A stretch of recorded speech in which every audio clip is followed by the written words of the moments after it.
I went to college. I went and worked out 5 hours a day, and I was working on construction, because in those days in bodybuilding there was no money. I didn't have the money for food supplements or anything, so I had to go to work. So I worked on construction. I went to college. I worked out in the gym, and at night from 8 o'clock at night to 12 midnight, I went to acting class 4 times a week. So I did all of that. There was not one single minute that I wasted.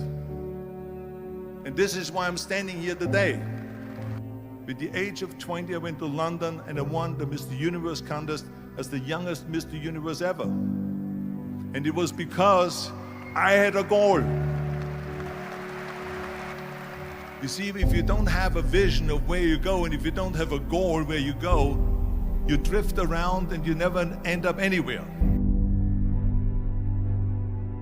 74% hate their job in America.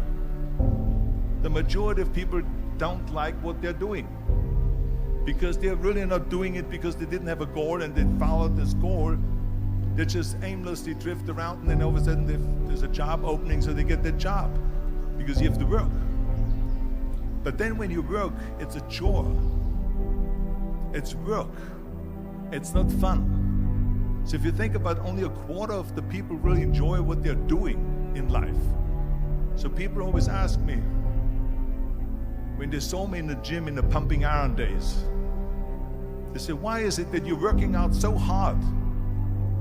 5 hours a day, 6 hours a day, and you have always a smile on your face.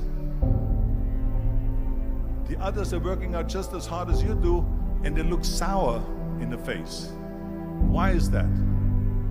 And I told people all the time, I said, because to me, I'm shooting for a goal. In front of me is the Mr. Universe title. So every rep that I do gets me closer to accomplishing that goal, to make this goal, this vision, turn into reality. Every single set that I do, every repetition, every weight that I lift will get me a step closer to turn this goal into reality. So I couldn't wait to do another 500-pound squat. I couldn't wait to do another 500-pound bench press. I couldn't wait to do another 2,000 reps of sit-ups. I couldn't wait for the next exercise. So let me tell you something, visualizing your goal and going after it makes it fun. You got to have a purpose no matter what you do in life. You got to have a purpose. And Muhammad Ali worked his butt off, and I saw it firsthand.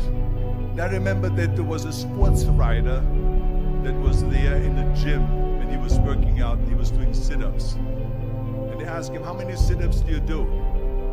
And he said, I don't start counting until it hurts.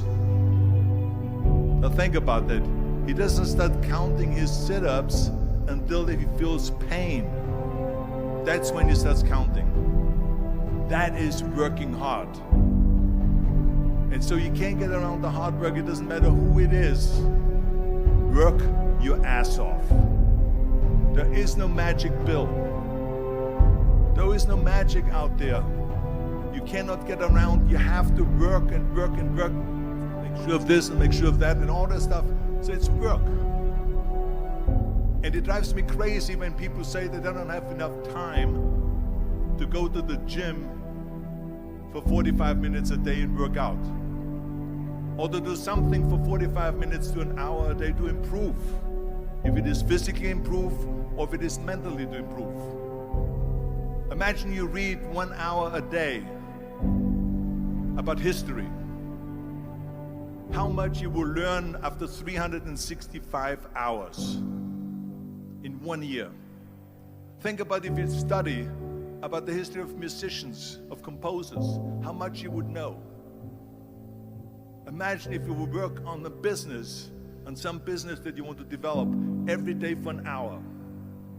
Imagine how further along you will go and get. So it drives me nuts because when people say we don't have the time, we have 24 hours a day.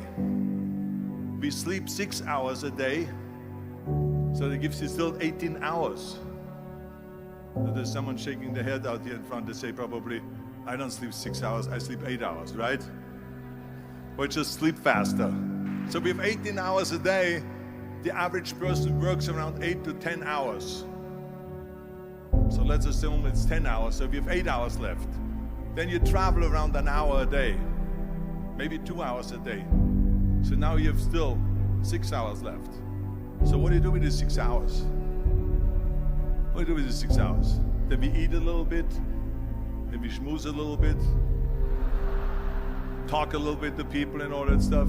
But you can see how much time there is available if you organize your day.